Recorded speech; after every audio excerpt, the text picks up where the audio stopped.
Alors déjà pour déplacer une brebis, main gauche, cuisse gauche, on la met sur ses pattes avant, on pousse avec ses cuisses et on en fait ce qu'on veut. Hein, la main droite bien ferme, qui attrape bien le gigot là. Et après on en fait ce qu'on veut. Voilà, donc pour retourner une brebis, c'est très simple, hein, sans forcer du tout, n'importe qui peut le faire. Donc main gauche, gigot gauche, je me mets sur son côté, et avec ma main droite je lui prends la tête, le nez, je lui tourne la tête comme ça, et je la pousse vers moi, et elle tombe toute seule. Voilà, sans aucun effort. Après je la redresse. Voilà, bien faire attention à ne pas la laisser sur son cul là. Sinon elle bascule de gauche à droite, il faut bien la mettre sur sa hanche, sur sa cuisse là. Et elle bouge plus quoi, elle sent les mains. Voilà, la brebis est calée. Là, hein, là on peut se permettre d'en attraper une autre ou de faire autre chose. Voilà. Donc deuxième technique un peu plus dynamique. C'est pareil, c'est toujours main gauche, gigot gauche.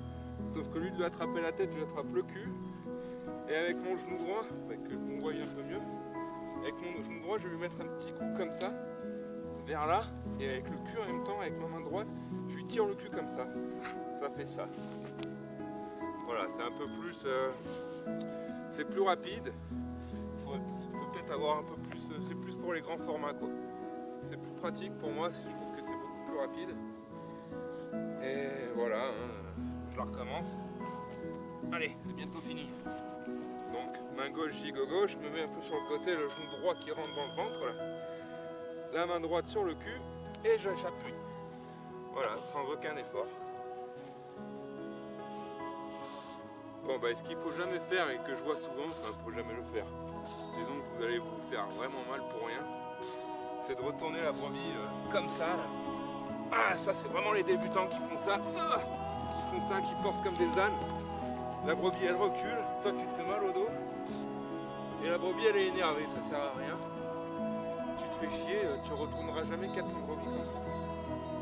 Voilà, allez c'est bon, on a fini.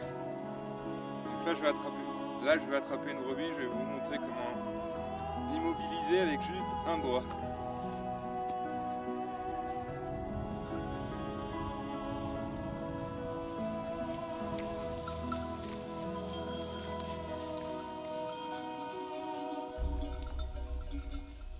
Donc là c'est la brouette. Bon celle-là elle n'a pas envie mais ça marche. Hein. Voilà, tac tac tac.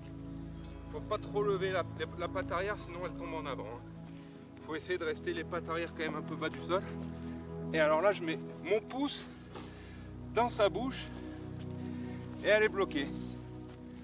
Et alors faut bien viser, c'est au milieu de la bouche parce que devant il y a des dents et derrière il y en a. Donc il y a un trou à trouver dans la bouche. Et là voilà, la brebis elle est bloquée. Et ça veut dire que vous pouvez mettre un agneau sous son ventre pour lui faire téter. Et voilà. On peut en tenir deux des brebis comme ça. Voilà, c'est assez... Je trouve que cette technique elle est vraiment pratique. Ça dépanne souvent pour avoir une autre main pour faire autre chose, si on veut la marquer avec une bombe pour lui mettre des numéros, pour l'agnolage ou faire autre chose.